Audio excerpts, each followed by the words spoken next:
बिस्मिल्लाहिर्रहमानिर्रहीम। अस्सलाम वालेकुम। मेरा नाम है ज़ुहैब भट्ट और आप देख रहे हैं ये 24 स्पेशल।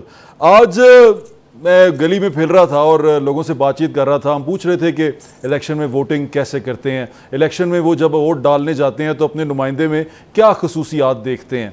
तो मुझे एक चीज़ का शिद्दत से एहसास हुआ कि उस्तादों से, जो जर्नलिज्म में मेरे उस्ताद हैं, उन्होंने कहा कि ताकत का सरचश्मा अवाम है। मैं सोचता रहा कि ताकत का सरचश्मा अवाम कैसे, अवाम तो बेचारी मजबूर है, वो हमेशा ताकतवर की तरफ देखती है और ताकतवर को वोट डालने का भी सोचती है, ताकतवर से अपनी तमाम मजबूरियों मुश्किलात का हल भी ताकतवर की तरफ देख के सोचती है कि वो ही निकालेगा इसका हल।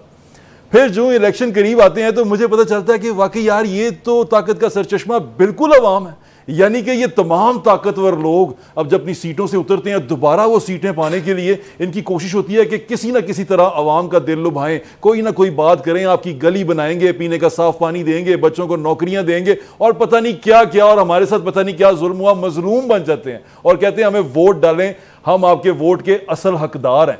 तो आज के दिन हम बात यह करने जा रहे हैं कि इलेक्शन होने वाला है 2024 में। मेरी दुआ है अल्लाह करे इलेक्शन हो जाए। तो इस इलेक्शन में होगा क्या, इस तमाम सिचुएशन में जो पार्टी कैंपेन करती नजर आती है बहुत सीरियसली, वो बिलावल भुट्टो जरदारी हैं। उनके तूफानी दौरे हैं, वो कभी केपी के जा रहे हैं, कभी कराची में, कभी लाहौर में, कभी पंजाब, वो हर जगह पे मौजूद हैं और वो कैंपेन कर रहे हैं और जलसे कर रहे हैं, लोगों से बातचीत कर रहे हैं। यहां पर PMLN वही रिवायती सियासत करती नजर आ रही है, इलेक्टेबल्स के पीछे है, लोगों को इकट्ठा कर रहे हैं, जो लोग जीतते हैं उनको लेके आ रहे हैं, मुफाहमत कर रहे हैं और वो लोगों को इकट्ठा कर रहे हैं। यानी कि जो PMLN है वो उस रविश पे है कि मुफाहमत करें, लोगों को इकट्ठा करें, इलेक्टेबल्स को बुलाएं ताकि हम किसी तरह हुकूमत बनाएं। इस तमाम के अंदर जो एक और जमात है जो 9 मई के बाद ज़ेर ताब आ गई, पाकिस्तान तहरीक इंसाफ, उसका वोटर जोन है वो अभी तक कंफ्यूज है कि क्यादत कौन करेगा, कौन कहां पर आएगा। और उसकी मेजर जो क्यादत थी वो IPP में जा चुकी है, कुछ अपनी पार्टी बना चुके हैं, कुछ नजरियाती पार्टीज बना चुके हैं। तो यहां पर हमें वोटर जोन है वो इस वक्त सबका मनपसंद नजर आ रहा है और हर कोई चाह रहा है कि वोटर को किसी तरह लुभा लें, किसी तरह बता दें, किसी तरह मजलूम बन जाए। तो शो का आगाज करते हैं। हम ये जानते हैं कि वोटर को कैसे लुभाया जाए और कौन सी पार्टी वोटर को लुभाने में कामयाब हो पाई है या हो पाएगी, या वो वोटर का दिल जीत पाएगी अपने किन ट्रिक्स के साथ। हमारे साथ गेस्ट मौजूद हैं, हमारे पास स्टूडियोज में हैं नवीद चौई साहब, सीनियर तजियाकार हैं। अस्सलाम वालेकुम चौई साहब। हमारे साथ इमरान शफकत साहब मौजूद हैं स्काइप से। इमरान शफकत साहब ने ज्वाइन कर लिया। अस्सलाम वालेकुम इमरान साहब, कैसे हैं आप? जी अल्हम्दुलिल्लाह। और निहाल हाशमी साहब पाकिस्तान मुस्लिम लीग नून से हमें टेलीफोन पे ज्वाइन करेंगे। अस्सलाम वालेकुम निहाल साहब, कैसे हैं आप? जी वालेकुम सलाम, मैं बिल्कुल ठीक हूँ। तो मैं आप ही से आगाज कर लेता हूं। कराची में क्या करने जा रहे हैं? MQM के साथ आप नजर आ रहे हैं, कहते हैं कराची की 20 सीटें हैं और MQM कहती थी 17 तो हमारी हैं। इसका मतलब 17 पे पाकिस्तान मुस्लिम लीग नून जो सी है वो अपना कैंडिडेट क्या नहीं देगी और सिर्फ 3 सीटों पर अपना कैंडिडेट देगी? निहाल भाई बिस्मिल्लाहिर्रहमानिर्रहीम। आपकी इंट्रो में सुन रहा था, बहुत ही आपने धमाकेदार एंट्री दी और इंट्रो दिया इसमें। मैं सुन रहा था कि क्या हम लेके जाएंगे वोटर के पास। तो वोटर क्या मांगता है ये हम सबसे पहले हमें सोचना चाहिए। वोटर चाहता है कि उसकी जिंदगी में सुकून हो, उसके घर में बिजली रहे, उसके बच्चों को रोजगार मिले, उसके जानो माल की हिफाजत की जाए, उसके चलने के लिए सड़क हो, ताज़ा हवा के लिए पार्क हो, शजरकारी हो, सफाई के लिए बल्दियाती निज़ाम बेहतर हो, तालीम अच्छी हो, सेहत के निज़ाम बेहतर हो, रोजगार के मौके बेहतर हो, मेरा मुल्क पुरअमन हो, जंग व जदल से दूर हो। तो मोहम्मद नवाज शरीफ साहब का ना सिर्फ मंशूर ये है बल्कि उन्होंने ये अमली तौर पे करके भी दिखाया। अच्छा। कि बेहतर रोजगार के लिए सीपैक जैसा मंसूबा लेके आ गए। पाकिस्तान में 90 से लेके आज तक जो एयरपोर्ट, जो सी पोर्ट डेवलप हुआ वो मोहम्मद नवाज शरीफ साहब के दौर में हुआ। जो रोड नेटवर्क और मोटरवे और मेट्रो बस और एक नया ट्रेन शुरू किया। लेकिन निहाल भाई वो जो 17 और 17 सीटों का जो है उस पर बंदा नहीं खड़ा करेंगे? देखिए सीटों की एडजस्टमेंट आप कह रहे हैं 17 और 3 और ये 4 नहीं, अभी हम एक बुनियादी चीज पे हम एडजस्ट हो गए कि हम एक दूसरे के साथ, क्योंकि MQM भी एक हकीकत है, एक सियासी जमात है, उनको भी यहाँ से नुमाइंदगी मिली है, हमें भी यहाँ से नुमाइंदगी मिली है। 2015 में कराची की सबसे बड़ी बल्दियाती जो तंजीम थी वो MQM थी और उसके बाद नंबर 2 पे हम थे जी, और नंबर 3 पे पीपल्स पार्टी, फिर जमात इस्लामी और PTI थी। तो चीजें चेंज होती रहती हैं। वो भी एक एक पॉलिटिकल पार्टी है, हम भी एक पॉलिटिकल पार्टी है। जहां जहां पे हम मुत्तफिक हैं उन इत्तफाकात से हम आगे बढ़ रहे हैं। और दूसरी जो बुनियादी चीज है वो ये है कि 18 हमें चाहिए कि हम पावर ज्यादा लोगों को डिवॉल्व करें और हम लोगों को एम्पावरमेंट करें, जो जिंदगी की सहूलतें वो कॉमन लोगों तक पहुंचे। और यही मंशूर और यही नारा और इसी मफामत के साथ हम एक दूसरे के साथ आगे बढ़ रहे हैं। यानी कि पता चल गया हमें कि ताकत का सरचश्मा अवाम है। इमरान शफकत साहब, मैं आपकी तरफ आऊंगा। आपने हमें सिखाया कि भाई ताकत का सरचश्मा अवाम है, तो ताकत का सरचश्मा क्या वाकई अवाम है? मुझे इलेक्शन में तो नजर आना शुरू हो गया ऐसा। देखें भट्ट साहब, जो अवाम होते हैं वो उनको लीड करने वाले लीडर होते हैं। अवाम की जो कह दे कि सिमत का तयन जो है वो लीडर करते हैं। अगर लीडर आपको ये कहना शुरू कर दे कि वोट को इज्जत दो, आपके वोट को इज्जत नहीं मिल रही, तो वो नजरियाती सियासत हो जाती है। अगर आपका लीडर कोई ये कहना शुरू कर दे कि पाकिस्तान के अंदर जो सिविल मिलिट्री रिलेशन है, जब तक ये बैलेंस नहीं होंगे तो तब तक जो है वो पाकिस्तान के आम जो लोग हैं उन तक पाकिस्तान के वसाइल के समरात नहीं पहुंचेंगे। ठीक है, तो फिर तो हो जाती नजरियाती सियासत। ठीक है, लोग उसके ऊपर टेम भी हो जाते हैं, उसी अंदाज में सोचना शुरू कर देते हैं। ठीक है। लेकिन जब यही पॉलिटिकल पार्टियां वोट को इज्जत दो की बात भूल जाएं और आपको कहे कि हमने आपके लिए मोटरवे बनाया, हमने आपके लिए ये किया, हमने वो किया, तो लोग उसी अंदाज में सोचना शुरू कर देते हैं। ये इंटेलिजेंशिया होती है, या फिर जो पावर पॉलिटिक्स के जो प्लेयर होते हैं, ये बाज़ औक़ात जो पॉलिटिकल पार्टियां होती हैं, ये उनको टेंशन देने के लिए या अपना रास्ता बनाने के लिए कोई नजरियाती नारा लगा देते हैं। लेकिन इक़्तिदार का हसूल जो है वो हर कीमत पर इनका जो कह लें कि पेश नज़र होता है इनके। तो ये वक्त के साथ चीज़ें बदलती रहती हैं। तो पाकिस्तान के जो अवाम है वो, इसीलिए मेरा नहीं ख्याल कि कोई पॉलिटिकल पार्टी उनको एक मुस्तकिल तरीके के साथ कोई गाइडलाइन दे सकी हो, उनकी सिम दुरुस्त कर सकी अभी हो। तक कोई नजर आई आपको इमरान साहब ऐसी जो जी कोई पॉलिटिकल पार्टी इस तरह की मां साहिब पाकिस्तान पीपल्स पार्टी जो जुल्फकार अली भुट्टो की थी, जिसने पाकिस्तान के अवाम को वन मैन वन वोट का शऊर दिया या उस तरफ लेके आए, उसके अलावा मुझे नहीं लगता कि आज की तारीख तक कोई पॉलिटिकल पार्टी किसी अपने मंशूर के ऊपर सिंसियर हुई हो, उसके जो मंशूर में बहुत ज्यादा क्लियरिटी हो। तो कभी वो डेवलपमेंट के ऊपर आ जाती है कि वोट फॉर डेवलपमेंट, कभी अब देखें ना पाकिस्तान के मसाइल बड़े अजीबोगरीब से हैं। पाकिस्तान का जो मसला नंबर 1 है वो है कि पाकिस्तान की आमदनी कम है और उसके अखराजात ज्यादा हैं।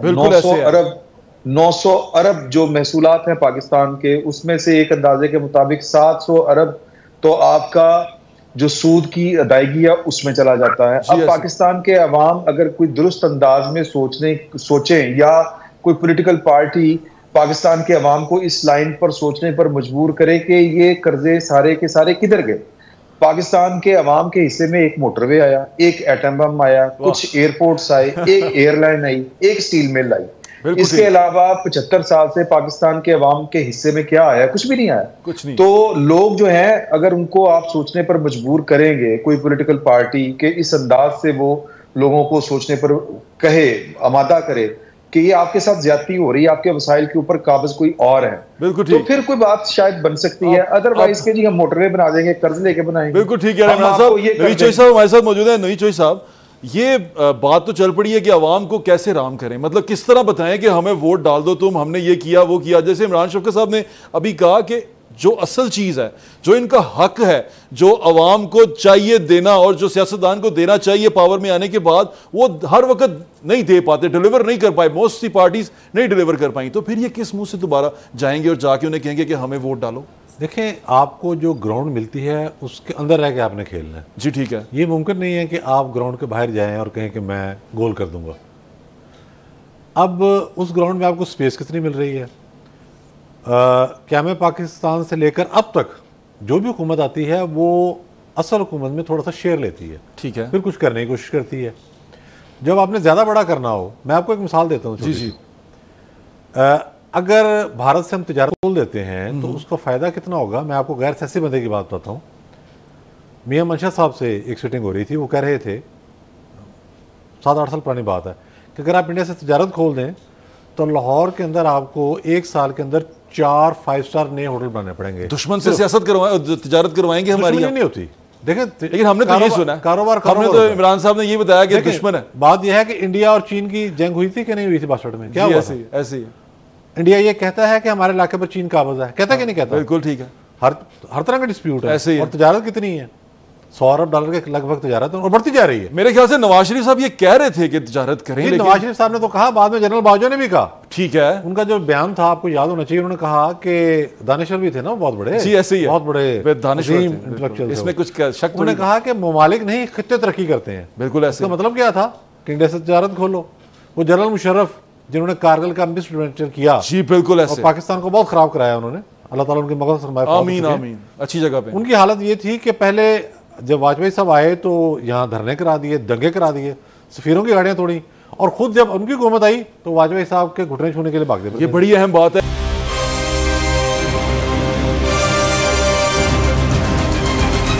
निहाल हाशमी साहब हमारे साथ हैं और हम बात ये कर रहे हैं कि वोटर का दिल कैसे लुभाया जाए। निहाल हाशमी साहब, आप मुझे सुन पा रहे हैं? हमें रुबीना काइम खानी साहिबा ने भी ज्वाइन किया है, पाकिस्तान पीपल्स पार्टी से उनका ताल्लुक है, हमारे साथ मौजूद। अस्सलाम वालेकुम मैम, कैसी हैं आप? जी अस्सलाम वालेकुम, कैसे हैं बट साहब? ठीक है, बिल्कुल ठीक ठाक। हम बात कर रहे हैं यहाँ पर वोटिंग की और वोटर को कैसे लुभाया जाए कि वोटर आपको वोट डाले। तो मैं निहाल हाशमी साहब से एक बात पूछना चाह रहा हूँ। निहाल साहब, आप मुझे सुन पा रहे हैं? जी मैं आपको सुन रहा हूँ। निहाल साहब, अभी ये जो सारी कैंपेन चल रही है, आप वो रिवायती सियासत, वो इलेक्टेबल्स की सियासत की तरफ जाते नजर आते हैं। मैं एज एन ऑब्जर्वर बात कर रहा हूं, और पाकिस्तान पीपल्स पार्टी बड़े जोर शोर से, और जैसे बिलावल साहब ने कहा कि नौजवानों की सियासत है ये, तो वो बिल्कुल ग्राउंड पे नजर आ रहे हैं और लोगों को मिलते हुए नजर आ रहे हैं और बड़े जोर शोर से कैंपेन करते हुए नजर आ रहे हैं। आप इससे एग्री करते हैं? देखिए, बहुत अच्छा काम कर रहे हैं। अगर वो कैंपेन कर रहे हैं, उनको कैंपेन करना भी चाहिए, ये उनका हक है। हर पार्टी का अपना कैंपेन का अपना स्टाइल होता है, अपने तरीके होते हैं, अपना मंशूर है, अपना प्रोग्राम है। तो हम भी अपने तरीके से अपना कैंपेन जारी है हमारा। सिंध हो या बलूचिस्तान हो या पंजाब, हमारे सारे जो पार्टी के दीगर रहनुमा हैं, बुजुर्ग हैं, पार्टी जिम्मेदारान हैं, MNAs के कैंडिडेट्स हैं, MPs के कैंडिडेट्स हैं, वो सारे अपने अपने इलाकों में मुतहरिक हैं और हर किसी को होना चाहिए। तमाम मुफाहमत की सियासत वाला फार्मूला आपने ले लिया निहाल भाई क्या? जी, मुफाहमत की सियासत वाला फार्मूला आपने अपना लिया है?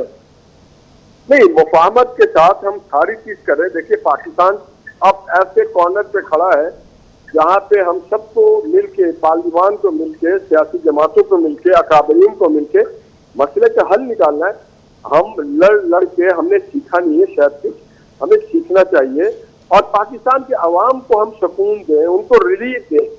सिर्फ हमारे दंगलों से, सियासी दंगलों से अगर पाकिस्तान तरक्की कर जाता तो हम सबसे ज्यादा लड़ाई करते, मगर सियासी दंगल, दुनिया में आप कोई एक मुल्क बता दें जो वार जोन में हो और वहां पे इन्वेस्टमेंट ज्यादा आती हो, उसकी मैशत बहुत अच्छी है। मगर मैं आपको बता सकता हूँ उन मुल्कों का जो वार जोन में नहीं है, पीसफुल कंट्री है, वहाँ पे इन्वेस्टमेंट भी है, वहाँ पे मैशत भी बहुत अच्छी है, वो खुशहाली की तरफ भी जा रहे हैं।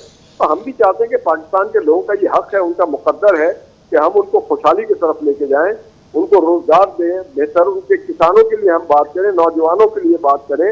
इलेक्टेबल्स के बारे में क्या ख्याल है आपका निहाल भाई? इलेक्टेबल्स के बारे में क्या ख्याल है?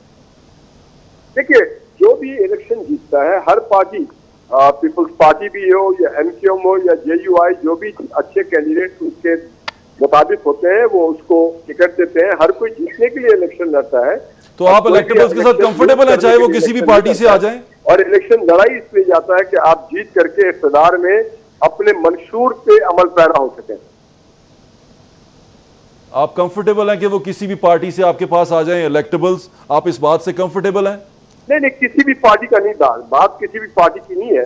हमारा अपना एक पार्टी, सब पाकिस्तान की सबसे बड़ी पार्टी है, 3 टाइम प्राइम मिनिस्टर रहे हैं, पाकिस्तान के डेवलपमेंट में उनका बड़ा हिस्सा रहे, इक़्तिदार की सियासत करते हैं, शराफत की सियासत करते हैं, मंशूर और डेवलपमेंट ओरिएंटेड सियासत करते हैं। तो हमें पता है कि हमारी अभी कोई पार्लिमानी पार्टी नहीं बनी है, हम अभी टिकट किसी को दिया नहीं है, हमें लोग ज्वाइन कर रहे हैं। हमारी पार्लिमानी पार्टी बनेगी, हमारी स्क्रीनिंग कमेटी बनेगी, वो हर हल्के में 5-5, 10-10, बल्कि बाद में 15 कैंडिडेट्स हैं, तो उसमें से हम इंटरव्यू करेंगे, स्क्रीनिंग करेंगे और फिर पार्लिमानी पार्टी डिसाइड करेगी किसको हमने टिकट देना और किसको नहीं। बिल्कुल ठीक कह रहे हैं आप मैम रुबीना, आप मुझे सुन पा रही हैं? मैं आपसे पूछना चाह रहा हूं कि बिलावल भुट्टो जरदारी साहब ने बात की इस यंग सियासतदानों की, यंग पॉलिटिशियंस की, तो उन्होंने कहा कि ये जवानों की सियासत है। तो आपके तो अपने घर में एक बड़े बुजुर्ग और बड़े जय्यद किस्म के सियासतदान मौजूद हैं जरदारी साहब, तो ये क्या उनको भी उन्होंने सुना दिया?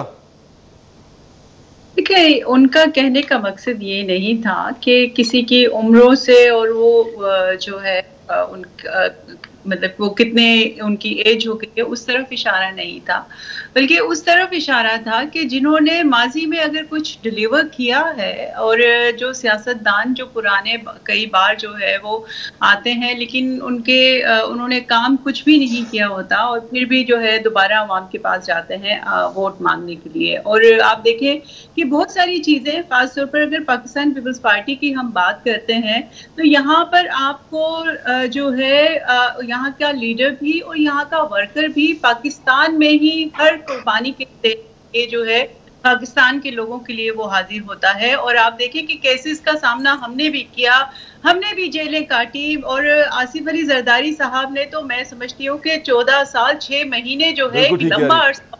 अच्छा रुबीना साहबा, मुझे ऐसा लगता है, ये मेरी ऑब्जर्वेशन है कि आप मुझे गलत समझते हो, मतलब गलत साबित भी कर सकती है कि बिलावल भुट्टो जरदारी साहब कहीं वो जो एक बहुत बड़ा वोटर का चंक है मार्केट के अंदर, वो जो वोटर जिनका लीडर जो उनसे है अभी जेल के अंदर है, वो पाकिस्तान तहरीक इंसाफ का एक बहुत बड़ा वोटर का जो चंक उनके बकौल है, कहीं उसको केटर करने की कोशिश तो नहीं कर रहे ऐसा करके? देखिए, पाकिस्तान पीपल्स पार्टी का जो वोटर है और जो वर्कर है, जो जाला है, वो उसके साथ इंटैक्ट है। और अभी जाहिर सी बात है एक नई सियासत है और आप देखें एक डिजिटल उसका जो है वो दौर है, सोशल मीडिया का दौर है और बहुत सारी चीज़ें लोगों को अब अवेयरनेस आ चुकी है कि किसने काम किया है, किसने डिलीवर किया है, किस पार्टी ने कितनी सिंसेरिटी के साथ अपने मुल्क के साथ, अपने लोगों के साथ वो चलिए, वो अब लोगों को सब नजर आता है। देखिए, जो इमरान खान का जो एक अगर वोटर या जो एक तबका उसके साथ था, वो एक एलीट क्लास का था, वो जो उसको आइडियलाइज करता था उस टाइम से जब वो वर्ल्ड कप 92 का जीते थे और जो वो एक क्रिकेटर थे, तो वो ही चीजें जो मैं समझती हूँ कि वो जो उनको जो पसंद करते थे वो ही एक एलीट क्लास थी। अदरवाइज उनकी पार्टी के बहुत सारे रहनुमाओं के बकौल बहुत सारे नौजवान उनके साथ हैं। इमरान शफकत साहब मुझे सुन पा रहे हैं? जी, ये समझ ऐसा है। जी रुबीना साहब खत्म कर लीजिए। आ चुकी है कि ये सिर्फ और सिर्फ एक जो है वो छोटा सा फेज था जो डिट्रैक्ट करने के लिए पाकिस्तान की आवाम को जो है इमरान खान साहब को लेकर आया गया था और जिस तरह से लेकर आया गया वो हम सबके सामने 2008। बिल्कुल ठीक कह रही हैं आप इमरान साहब। ये जो अब इतना बड़ा पीटीआई का वोटर का जो मैं बार बार आप लोगों से भी पूछना चाह रहा था, मैं सड़क पर जाके भी यही पूछता हूं कि वो लोग किसको वोट देंगे? कहीं ऐसा लगता है कि उनके पास वो कैंडिडेट भी ना मिले, वो मोस्टली तो आईपीपी में चले गए और जो उनको छोड़ गए, उनके कप्तान को छोड़ गए, वो शायद उनके साथ जाए भी ना। तो वो वोटर क्या करेगा इमरान साहब? और उसको ये पार्टीज जो दूसरी पार्टीज हैं वो किस पार्टी में जा सकता है, आपको क्या लगता है?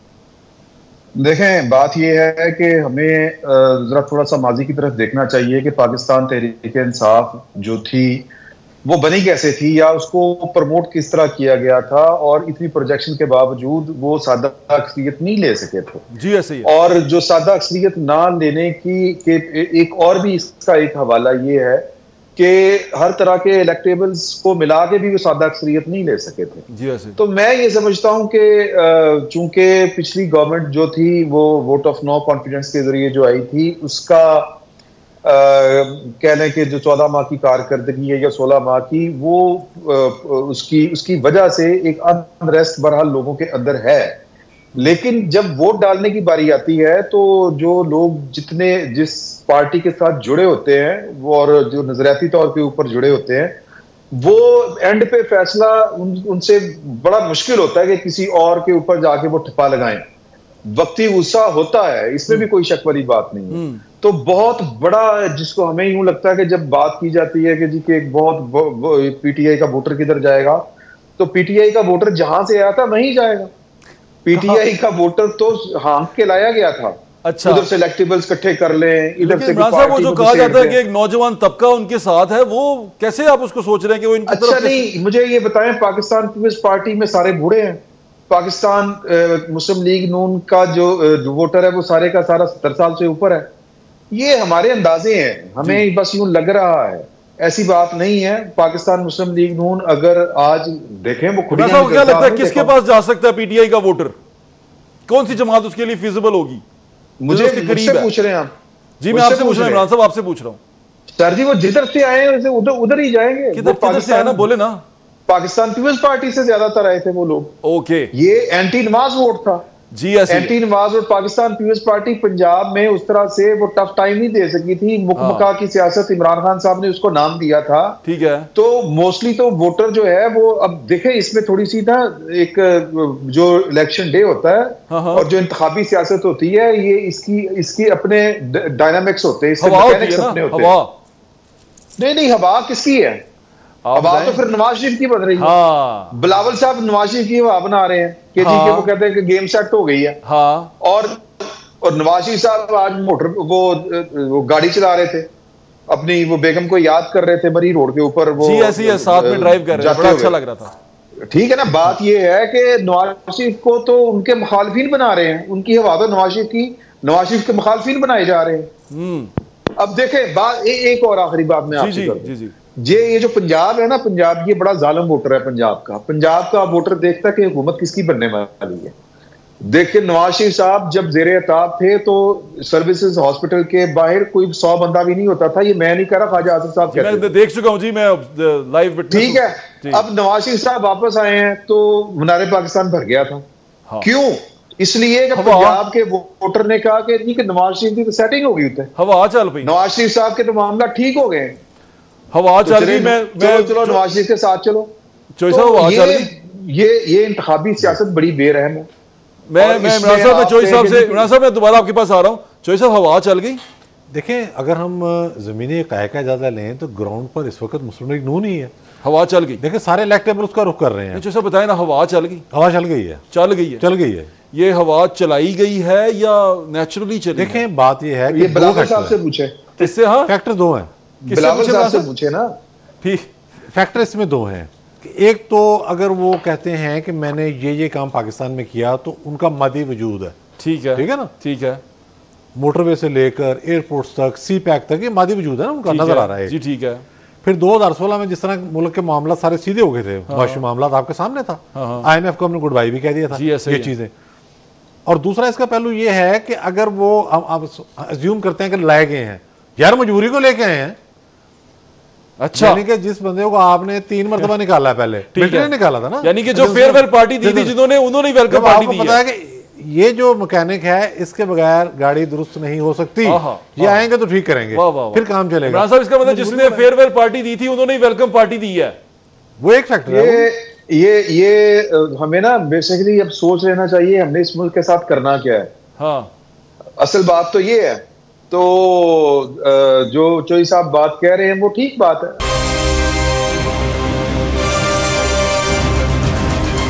पवन चक्कियों की बातें चल रही हैं कि पवन चक्कियां लग चुकी हैं, हवाएं तेज हैं और वो पवन चक्कियां जो सी हैं हवाओं में उड़ी हैं। निहाल भाई, 2018 में ये हवाएं आपको बुरी लगती थी, आज आप उन्हीं हवाओं में उड़ रहे हैं, लोग ये कहते हैं, क्या ऐसा सच है? नहीं, बिल्कुल। लोगों का क्या कहना, लोगों का काम है बातें करना। अच्छा, तो लेकिन हवाएं तो चल पड़ी है ना निहाल भाई। यहाँ पे आजादी इज़हार राय है, जो चाहे बात कर सकता है। हमें काम करने से मतलब है, हम बात नहीं करते हैं, सिर्फ हम काम करते हैं। माशाल्लाह। तो ये हवा वाकई एग्री करते हैं आप इस बात से निहाल भाई कि हवा चल पड़ी है? देखिए, आप पाकिस्तान के आम लोगों के पास जब जाते हैं, जी, हम आप ही के माइक के थ्रू, आप ही के कैमरे के थ्रू देखते हैं कि कॉमन मैन कहता है कि एनफ कीजन, अब हमें नवाज शरीफ जैसा वजीर आज़म चाहिए, तरक्की चाहिए, खुशहाली चाहिए, रोजगार चाहिए, महंगाई का खात्मा चाहिए, नए मौके चाहिए, पुरअमन मुल्क चाहिए, और वो सब कुछ नवाज शरीफ लेके आ सकते हैं। तो ज़बान खल्क को नकारा खुदा समझो। वाह वाह। तो ज़बान खल्क जो है वो नवाज शरीफ के लिए बातें कर रही है। तो अगर फिर आप भी कर रहे हैं, हम भी कर रहे हैं, तो क्या गलत कर रहे हैं? तो आप अब मुतमईन है कि आपको लगता है कि ये जो अब हो रहा है ये ठीक है, लेवल प्लेइंग फील्ड है, हम इलेक्शन में जाएंगे और जो रिजल्ट आएगा वो कबूल है, ऐसा ही है? हैप्पी हैं आप इससे? जो ये सबसे अहम चीज है कि एक फ्री एंड फेयर इलेक्शन होना चाहिए। ठीक है, इसमें सबको लेवल प्लेइंग ग्राउंड मिलना चाहिए। आइन और कानून के ताबे होकर इलेक्शन होना चाहिए। अभी सब कुछ ठीक है, आपकी मर्जी के मुताबिक है? नहीं जी, ये इलेक्शन कमीशन की मर्जी के मुताबिक होगी, हमारी मर्जी के मुताबिक थोड़ी होगी। अच्छा, आप उसमें इलेक्शन लड़ने जा रहे हैं, कंटेस्ट करने जा रहे हैं, आप मुतमईन हैं इनके तमाम इंतजामात से? देखें जी, अभी तो इलेक्शन के शेड्यूल का भी ऐलान नहीं हुआ, इलेक्शन के शेड्यूल का ऐलान होगा फिर हम बताएंगे कि यहाँ अगर कोई हम मुतमईन ना होने वाली बात हो तो हम वो बात करेंगे। बिल्कुल। अगर ये हमारे मुतमईन होने से नहीं होता, अवाम पाकिस्तान को ही मुतमईन होना है। जरदारी साहब ने कहा था ना कि ठीक है, लोगों को लेवल प्लेइंग फील्ड मिल रही है, तो आप उससे मुतमईन है अपनी बात से कि आपको लेवल प्लेइंग फील्ड मिल रहा है, आपको आपके जलसे भी। देखिए मेरी बात सुने, अभी तो इलेक्शन के शेड्यूल का ऐलान ही नहीं हुआ तो फिर मैं जलसों की बात कर रहा हूँ, आपकी कैंपेन की बात कर रहा हूँ यार भाई। क्या लेवल प्लेइंग फील्ड इसको बोलते हैं कि दोबारा साकिब नसार को ले आए हम, चीफ जस्टिस ऑफ पाकिस्तान, दोबारा RTS को बैठा दें हम, दोबारा आसिफ सईद खोसा को ले आए, दोबारा नवाज शरीफ को नाहिल कर दें, ये होता है लेवल प्लेइंग फील्ड। मैं बिल्कुल समझ सकता हूँ आपकी इस बात को, मैं समझ सकता हूँ, ये तो नहीं होता है। बिल्कुल ठीक है। मैम रुबीना, मैं आपसे पूछना चाह रहा हूँ कि वो जो हवाओं की बात हम कर रहे थे, आपको भी क्या ऐसा लगता है कि हवाएं चल पड़ी हैं और इस वजह से शायद बिलावल भुट्टो जरदारी साहब थोड़े परेशान भी हैं कि ये हवाओं का रुख जो उनसे है वो किस तरफ निकल पड़ा? जी बिल्कुल, इलेक्शन से पहले एक पूरा पता ही है कि जिस तरह से 2018 में हुआ और 2002 की भी अगर बात की जाए, उस वक्त भी एक पेट्रियट ग्रुप बना था, और फिर आप RTS का जो इलेक्शन था पूरा जो 2018 वाला था, और जिस तरह से एक वो सिस्टम के तहत जो है वो लोगों को जितवाया गया, तो वो सारी चीजें देखते हुए जो पाकिस्तान में खासतौर पर जब इलेक्शन होता है और उससे पहले एक फिजा कायम होती है, उसको तो देखते हुए यही लग रहा है कि जो लोग माँ और बाप से कहते थे कि एक बच्चा पैदा होता है और फिर वो किसी पार्टी बन जाती है और वो जो है वो उन लोगों को जो है वो क्रिटिसाइज कर रहे थे, तो वो आज बलूचिस्तान में जो है उसी बाप को जो है साथ लेकर अपने साथ शामिल कर रहे हैं। तो ये सारी चीजें जो मैं समझती हूँ कि मुतनाज़ा हैं, जो इलेक्शन से पहले एक माहौल बनाया जा रहा है, और जो पाकिस्तान पीपल्स पार्टी हमेशा इस चीज को पॉइंट आउट करती है कि जो डील की सियासत है, जो एक खासतौर पर जो एक सिस्टम में बैठ गई है ये चीजें कि मतलब डील लग रही है ये मैम रुबीना, आपको डील लग रही है ये? तरह से नवाज शरीफ साहब आए हैं वहाँ लंदन में बैठ के, और वो कॉन्विक्ट थे और उनको बेल मिली, और वो सारा जिस तरह से एक माहौल बनाया गया, वो सारी चीजें तो जो है वो लग रहा है कि मैं समझती हूँ कि एक तरफ जो है थोड़ा सा झुकाव ज्यादा है, जबकि होना चाहिए फ्री एंड फेयर इलेक्शन होना चाहिए। पाकिस्तान इस चीज आपके रास्ते में क्या रुकावट डालेगी मैम रुबीना? आपके रास्ते में क्या रुकावट डालेगी? अगर किसी को ये दिया जा रहा है तो आपके लिए रुकावट क्या डाली गई?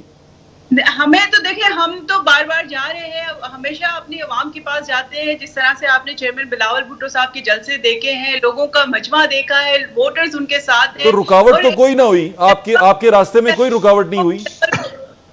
हम ये कह रहे हैं कि हम जो है अवाम के पास जाएंगे और इंशाअल्लाह हम फुली जो है वो मैंडेट लेकर जो है वो गवर्नमेंट बनाएंगे, हम क्योंकि सिस्टम में रह के ही सिस्टम के खिलाफ लड़ना है ना।